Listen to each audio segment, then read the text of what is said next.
This portion of the video is dedicated to my sister Nadia. I know that we don't ever talk about our feelings and stuff, but I feel like that's changed since you've been gone. But I just wanted you to know that I'm so proud of you, and I'm not going to talk that long, but we have grown up without a mom. I feel like, I don't know, I can't remember if you've ever actually said it, but I feel and I know that you look up to me, and I feel that role, or I did feel that role until Jaden came in our lives. And I've never really noticed that until this past couple years. And I naturally look after you so much, and I care about you so much, and I always want the best for you, and I'm so proud of you, and I missed you so much. I missed you a lot, and you're my bestie, and not having you around has actually helped me grow, because we've always had each other in our lives, and we've gone nowhere without each other. And not having you has forced me to have to do things on my own, especially be in the gym, which I hated in the beginning because you were always my gym buddy. But I just want you to know that I'm so proud of you, even if I don't say it, and even though I can be hard on you, and sometimes I may come off more as a mom or whatever you want to call it than a sister. It's only because I love you and I want the best for you, and we've only ever had each other. And I don't know, I'm so excited for you to be home. You're supposed to be home in about 5 hours, so it's gonna be the longest 5 hours ever. But I'm so excited to have you back home, and I'm so happy that we can all be in one house together again. And yeah, I love you so much, and you're my best friend in the entire world, and not having you around, unfortunately and fortunately, has shown me that I will never take you being in my life for granted, and always having you around for granted. But I'm really excited for you to be home, and I can't wait for you to be home. And I keep looking at this picture as I'm talking. This little picture of us, this picture that she's always had next to her bed. I'm just so proud of you. I'm so proud of you. And you did such a great thing for yourself, and you set yourself up for your entire life. And I have yet to do that. So I love you so much. I love you. I'm so excited to do things with you again. And oh my gosh, just have fun and make jokes. And you're the only person that gets any part of my life, like my jokes, my emotions, my personality, my style, who I am. Like, it's just, I just need you back. I need my best friend back. I can't wait to see you. Hey guys, so my sister wanted me to take a video about how I felt throughout basic and AIT, and like my whole process here during training for the Army. And I just graduated AIT today. I'm at the airport right now to go back home, and I still remember my first day of basic. And I remember my least favorite part. So I'll start from the beginning. So leaving home was it was kind of exciting, like going to basic. Like, I was really excited. I wasn't nervous at all. I was really excited. I knew I was going to be fine, just knowing the way that I was. I was going to be fine. And I was just excited. I didn't really know what to expect at all. I think you don't really know what anything is like until you experience it for yourself. So I knew that I would just have to wait. I didn't want to anticipate anything. I didn't want to get too nervous about anything, because you just don't know. So I was just excited. Reception is like the first thing you do. Is issued all of your stuff, like your PTs and all that good stuff. And so yeah, reception was like a week long. It was like a week long. It was the worst part of the whole experience for me, just because of how boring it was. And it was like you went there, you got your shots, you got your like your health screenings, your uniforms. Oh yeah, your OCPs, your PTs. You got your Camelback, which is like this sack of water we got to carry around with us. It's great. It's great. It's so relieving to not have to carry it anymore. I'm still carrying it. Yeah, you're having a hard time departing with it, but it's okay. You have attachment issues with your Camelback. So reception was the worst part for me, at least. I enjoyed all of the smokings. I enjoyed the PT. I enjoyed the intensity of all of it. It really wasn't hard. There wasn't really a moment where I was like, oh, I can't do this. It's very mentally draining. For the physical part was easy for me. Like it's the mental part of it's mental boundaries it's breaking those mental boundaries to do the physical work. Yeah, the comfortability that we had, the comfortabilities that we had before, like being in a comfortable bed with like things you're used to and smells you're used to and things you're used to seeing, and like TV is like not like a no, like you completely forget about TV, like that TV even exists. Like I remember my first time seeing TV like at AIT or something, and I was just like just my mind was just blown that there was a TV and I was watching a movie. It was crazy. But the whole thing, I really loved basic training. It was great. The whole experience for me was just so exciting and fun. Another big part is like food. You will turn into an animal with food. Like you will be like hungry all the time. You get the chance to eat something, you're just like, yeah. You eat a lot more. You eat a lot more, but you also burn a lot more. Yeah. It's like strict 3 times a day, but you eat a lot. Like most of the time. Like it just depends. Like if you get MREs have like what 2,000 to 3,000 calories an MRE at least, if not more. And sometimes we're eating like 2 MREs a day, 1 MRE a day, and even that is just one like amount of calories that I was used to eating in one whole day. It was an average. You had at least one every day. That was usually around lunch. Breakfast was usually defect. Dinner was usually defect. Breakfast, depending on the day. In the beginning, we got hot A's a lot, and you don't really get a lot of food with hot A's, but it's enough to fill you. Yeah. We didn't get hot A's a lot. We had defect a lot. Another thing is like people, like you're on everybody else's time. Like you don't have really your own time, like to do your own things. You have to like find it. They give you a little bit of time, but even then, you still have to do other things you're supposed to do within that time. So you have to like find time to do your own things. Like if you want to write letters, you gotta stay up late while everybody's sleeping to write letters. Yeah. So the whole thing through basic, I really did miss family. You get used to it after a while, just being away. You make connections with like everybody else that's there. So it's really easy to I guess like kind of like fill that love that you're missing from the empty space that you have from not having your family. You can find in the people that are here, which I think is why we all grow so close to each other, because we're all taken away from everything that made us comfortable, and we're finding it in each other. We're finding that love, the friendship, everything we had before in each other, because we're all we have while we're here. And it does kind of suck having to say goodbye to these people, because it'd be nice to be like normal and kind of, yeah. I mean, I don't know, I kind of hate all of them, but you know, this.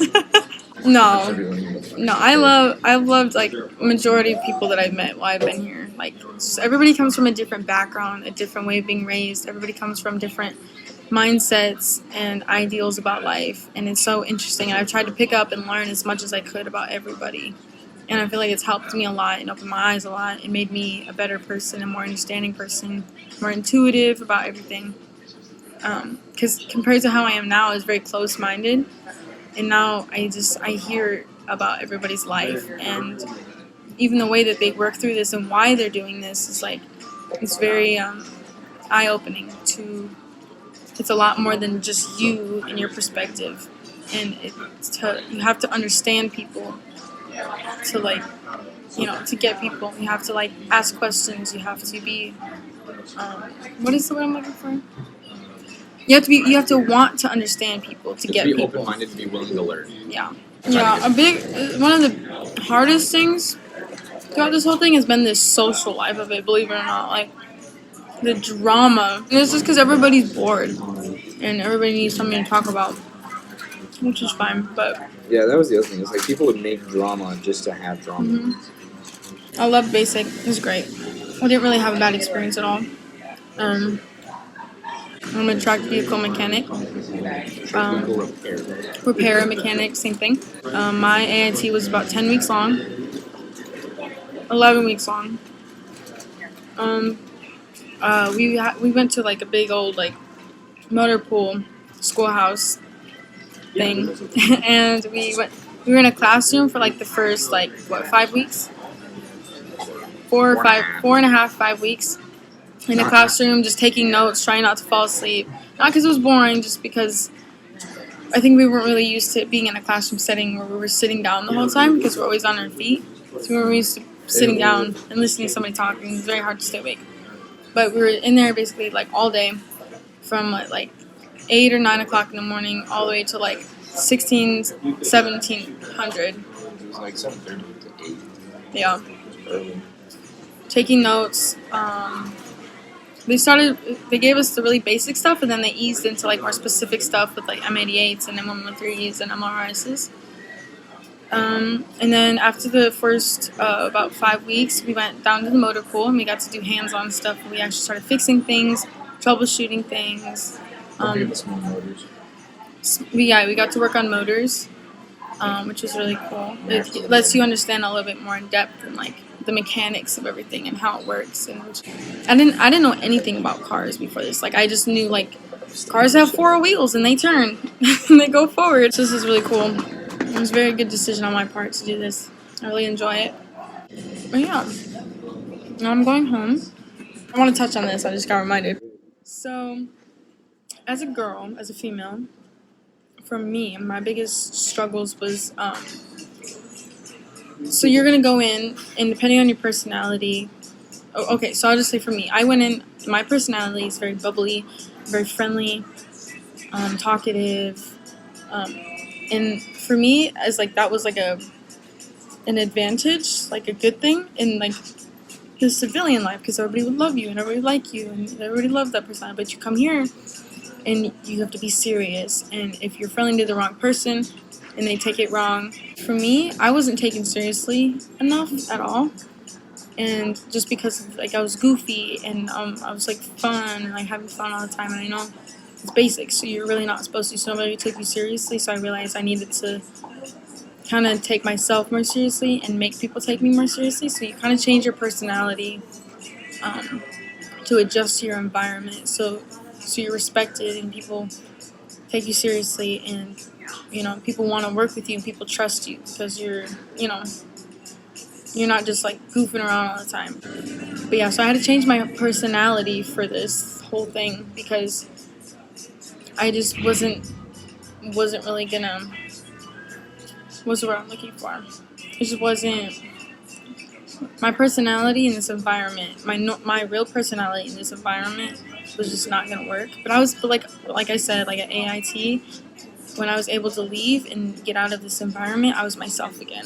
They're there to kind of siphon you out. They're still there to like tell you. They do care about you. I know for a fact my senior drill sergeant and my drill sergeant really did care about us, and they wanted to make sure that we were okay. But they were like a tough love dad kind of thing. Like that's how they were. They cared about you, but they weren't gonna baby you at all. They were gonna break you and then they were gonna build you back up. Everybody's experience is gonna be different. Mine was pretty good. There was ups and downs, but well, not bad, really, honestly. Some people's experiences apparently sucked, but mine was pretty good. It was what I made it, so yeah. I don't know if I'm missing anything. If you guys do really have any questions about this whole thing, you guys want to know, just go ahead and ask. And my sister will let me know, and then I can let her know, and she can answer, or I can answer, whatever. But yeah. Yeah.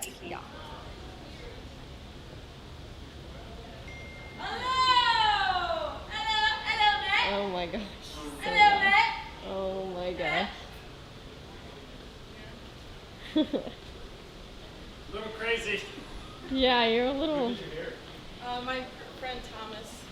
What's up, man? Hello. I missed you. Good. It was good. I sat by somebody that stunk, and then I sat by somebody that wouldn't stop talking, so it was great. How did your hookahs hold out? They're still alive. They're still standing. Oh, hookahs. I'm sorry. They've been through a lot. We've been through a lot together. I don't think I ever get rid of them. That's some paint. Your voice has changed. Testosterone or It's something. it's deeper. changed. I've been screaming for Yeah, like her four vocal months. cords are probably done for. Yeah. For life. Yeah. Let's go do it. Yeah, you have You got a lot nothing? of All of your bags? All were my just- bags are on there. It's a lot. And your necklaces? Oh. Now, do you look like a vato? What? Look at your. It's because my braids. No, it's you 'cause- just look like. You look like you just came out of prison. Let's go. All right. Guys, my bestie, what's the back? Kaylin would love for you to take her for a run in the morning. Ooh. Is that Nadia? Oh my goodness. Is that Nadia? Come here. Hey, come here. Okay, come on, honey, go see. Go see, honey. Go see. No, stay down. Go see. Who is that?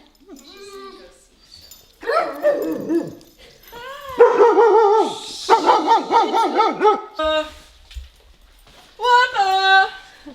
Heck yeah! Oh, heck yeah! Oh. Aw. I love it. Who y'all pay? Fixer uppers? So cute. Oh, and you guys know that Aw. This is so adorable. I was like, that was Ready to come back to your depressing Yeah. room? It was really nice. Even if you knew you weren't expecting Thanks, it to look guys. like this. DIY. Give her a hug first. She's the real brains behind it, honey. She really wanted Thank you home. you so much. Love this a lot. Love you, honey. See, that's fine. Oh my goodness. Well, first of all, I found the bed frame on Facebook, and so I went and I called the lady or texted her and I was like, "Hey, can I come get this?" She's like, "Yeah." So I went there, I sent her her Venmo or whatever, and then like she texted me on the way. She's like, "Do you want a mattress too?" And I was like, "Okay." So I loaded it in the truck, and the mattress was like this thick, and so we put it on there for like, I don't know, it was on there for a couple of weeks. It was on there for about 3 weeks, yeah. 3 weeks.